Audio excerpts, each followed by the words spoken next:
இந்த வாரம் வாரம் ஒரு வாசல் பகுதியில் ஒரு வாசல் வித்தியாசமான ஒரு கேள்வி கேட்டிருக்காங்க. அதாவது ஒரு வருஷத்தில் 4 வாழை மரம் கட்டலாமா, அதாவது 2 சுப காரியங்கள் செய்யலாமா, அது 2 கிரக பிரவேசமாக இருக்கலாம், 2 திருமணங்களாக இருக்கலாம், இல்லை ஒரு கிரக பிரவேசமாக இருக்கலாம், இல்லை ஒரு கல்யாணமாக இருக்கலாம், அப்படி 2 இது 4 வாழை மரம் கட்டலாமா அப்படின்னு கேட்குறாங்க. இது பொதுவாக சாஸ்திர ரீதியாக ஒரு கட்டுப்பாடுகள் கிடையாது, நிச்சயம் கட்டலாம். இதில் வந்து எந்த வித தடையோ தோஷமோ இருக்குன்னு எடுத்துக்க தேவையில்லை. ஏன்னா வாழை மரம் அப்படின்றது ஒரு மங்களத்தினுடைய அடையாளம், சுப காரியம். அது வந்து மங்கள பொருள், குரு பகவானோட அம்சமாக கருதப்படுது. அந்த இது வாழை மரத்தோட தத்துவம் என்ன கேட்டால் வம்ச விருத்தி. அந்த அதனால தான் அந்த வாழை மரத்தை வந்து நம்ம எல்லா விசேஷங்களும் முன்னிறுத்துறோம். அது தன்னை அழிச்சிக்கிட்டாலும் தன் அடியிலேருந்து பக்க கன்றுகள் உருவாக்கி வம்சத்தை விருத்தியடை செஞ்சிட்ருக்கோம் அப்படின்னு. அதனால தான் அது கிரக பிரவேசத்துக்கு குடும்பம் தலைமுறையாக வாழணுன்றதுக்காக கட்டப்படுது.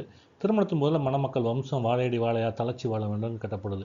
அதனால் ஒரு வருஷத்தில் 2 அல்லது அதற்கு மேற்பட்ட விசேஷங்கள் வந்தால் கூட அந்த விசேஷ நோக்கம் வந்து அந்த குடும்பத்துக்கு வம்ச விருத்தியும் அவங்க வந்து நல்லா இருக்கணும் தலைமை அப்படின்ற எண்ணம் இருக்கிறதுனால வாழை மரங்கள் தாராளமாக கட்டி விசேஷங்கள் செய்யலாம். இது ஒரு சிலருடைய குல வழக்கமாக இருந்தால், அதாவது அவங்க குல வழக்கத்தில் என்ன பண்ணாங்க, இப்போ பார்த்தீங்கன்னா ஒருத்தங்க இறந்துட்டாங்க உடனே திருமணம் பண்ணணும்பாங்க, சுபகாரியம் பண்ணணும்.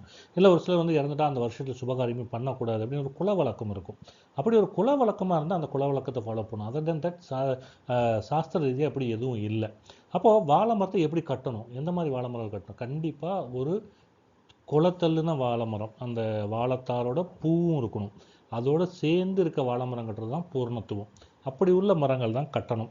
இது கட்டும்போது உள்ளது. அதே நேரத்தில் கட்டி முடிஞ்சுட்டு இந்த மரம் காஞ்சிதுன்னா என்ன பண்ணணும்? சும்மா தூக்கி போட்டக்கூடாது, அசுத்தமான இடங்களில் போடக்கூடாது, சுத்தமான இடங்களில் கால்படாத இடங்களில் அதை டிஸ்போஸ் பண்ணணும்.